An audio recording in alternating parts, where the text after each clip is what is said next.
কেমন আছো বন্ধুরা? আশা করি তোমরা সবাই ভালো আছো। আবার আজকে চলে এসেছি তোমাদের সঙ্গে একটা রেসিপি শেয়ার করতে।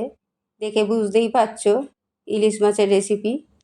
এই রেসিপিটা তোমাদের সঙ্গে শেয়ার না করে পারলাম না। এটা খেতে যে এত অসাধারণ লাগে তোমাদের বলে বোঝাতে পারবো না। তোমরা অবশ্যই বাড়িতে এটা ট্রাই করে খেয়ে তারপর আমাকে জানিও। ভিন্ন স্বাদের ব্যঞ্জনে তোমাদের সবাইকে আমন্ত্রণ।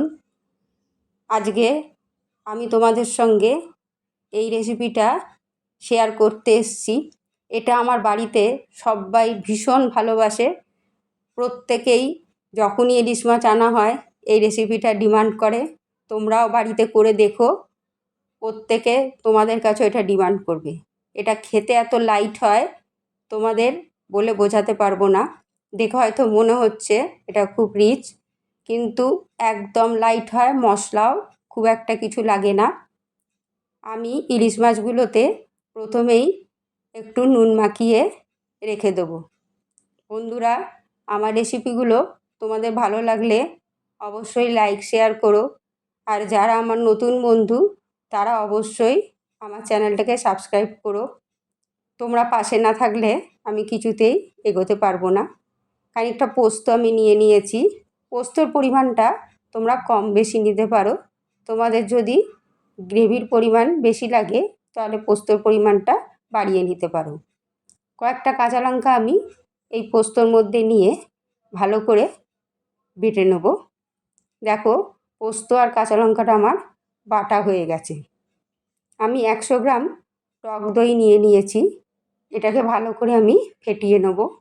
আর একটু মশলা নিয়েছি, জিরে গুঁড়ো, কাশ্মীরি লঙ্কা গুঁড়ো আর একটু হলুদ গুঁড়ো, সবই অল্প পরিমাণে নিয়েছি। কড়ায় আমি রিফাইন অয়েল দিয়ে নেব, তবে তোমরা চাইলে সর্ষের তেলও রান্নাটা করতে পারো। এবার যে গুঁড়ো মশলাগুলো নিয়েছিলাম সেগুলো আমি তেলে দিয়ে কষে নেব। তারপর আমি যে পোস্ত আর কাঁচা লঙ্কাটা বেটেছিলাম সেটা তেলের মধ্যে দিয়ে ভালো করে কষে নেব। তেলটা বেরিয়ে এলে মশলা থেকে তারপর আমি যে দইটা ফেটিয়ে রেখেছি সেই দইটা দিয়ে দেবো। এইভাবে তোমরা ইলিশ মাছটা রান্না করে খেয়ে দেখো, খেতে কিন্তু খুব ভালো লাগে। আর রান্না করাটাও খুব তাড়াতাড়ি হয়ে যায়। এমনিতেও ইলিশ মাছে খুব একটা বেশি মশলা দিতে লাগে না, এমনি সুস্বাদু হয় খেতে। তাই ইলিশ মাছটা যত মশলা কম দেওয়া যায় খেতে তত ভালো লাগে। এই মশলার মধ্যেই আমি মাছগুলোকে দিয়ে একটু এপিট ওপিট করে নেব, নিয়ে তারপরে জল দিয়ে চাপা দিয়ে হতে দেবো। ইলিশ মাছ, এই বর্ষাকাল আর ইলিশ মাছ যেন ওতপ্রোতভাবে জড়িত। বাঙালিদের কাছে একটা ইলিশ পাতে পড়লে মুখে হাসিটাই অন্যরকম থাকে, কি বলো তাই না? যাকগে, আমার মশলাটা কষা হয়ে গেছে, মাছটাও আমি দিয়ে নিয়েছি। এইবারে যে পোস্তর বাটিটা ছিল আর দইয়ের বাটিটা ছিল ধুয়ে জল দিয়ে নিয়েছি। কয়েকটা কাঁচা লঙ্কা দিয়ে নেবো আর সামান্য পরিমাণে একটু সর্ষের তেল ওপর থেকে দিয়ে দেবো। আর একটু নুন দিয়ে দেবো। নুনটা সম্পূর্ণ তোমাদের স্বাদ মতো দিও। এবার ভালো করে নাড়াচাড়া করে আঁচটা সিম করে আমি হতে দেবো।